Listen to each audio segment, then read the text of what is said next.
எங்கள் தோட்டத்திலேயே பாவமான செடினா அது வெண்டைக்காய் தான். ஒன்று எப்போ பறிக்கிறதுன்னு தெரியாமல் வளரட்டும் வளரட்டும்னு பேராசையில் முத்தல் ஆகிற வரைக்கும் செடியிலேயே விட்டுற வேண்டியது. வாய் இருந்து அதுவே ஐயோ என்னை வெளியில் எடுங்கடான்னு அழுதுரும். இதில் கொடுமை என்னன்னா, பறிச்சது முத்தல்னு தெரிஞ்சாலும் தூக்கி வீச மனசு வராமல் ஏதோ மியூசியத்தில் வச்சு அழகு பார்க்குற மாதிரி ஃப்ரிட்ஜுக்குள்ளே 10 நாள் வச்சுட்டு அப்புறம் தூக்கி வீசுறது. இல்லைன்னா முத்தல் ஆயிடுமோன்னு பயத்தில் பிஞ்சிலேயே பிச்சு எடுத்துட வேண்டியது. ஆக மொத்தம் இப்போ வரைக்கும் கரெக்டான டைமில் மட்டும் எடுத்ததே இல்லை. இந்த வெள்ளரிக்காய் பாவக்காக்கில் நல்ல நேரம் சைஸை வச்சு குத்து மதிப்பாக எடுக்கிறனால தப்பிச்சிருதுங்க. இந்த தடவை எந்த அழகில் எடுத்திருக்கோன்னு போக போக தான் தெரியும். அவரைக்காய், பாவக்காய், கத்திரிக்காய், வெள்ளரிக்கான்னு எல்லா அக்காங்களும் இந்த தடவை அட் அ டைம் நிறையா வந்திருக்காங்க. எங்கள் வீட்டில் இருக்கிற 2 குட்டீஸ்க்கும் காய் பறிக்கிற நாள் வந்தாலே பயங்கர குஷி. ஆளாளுக்கு ஒரு பாத்திரத்தை தூக்கிட்டு வந்து யாருக்கு நிறைய காய் வந்திருக்குன்னு ஒரு போட்டி வேற.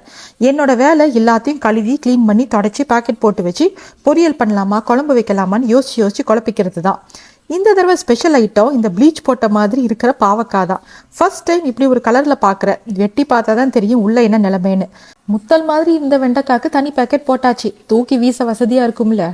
கடையில் போய் இதே காயை வாங்கியிருந்தா ஒரு $20 முடிஞ்சிருக்கும். இத்தனை மெனக்கெடவும் வேண்டாம். இருந்தாலும் நம்மளே செடி வச்சு அதை வளர்த்து நம்ம வீட்டு காய் வச்சு சமைக்கிறப்ப அதோட ருசியும் சந்தோஷமும் தனிதான்ல.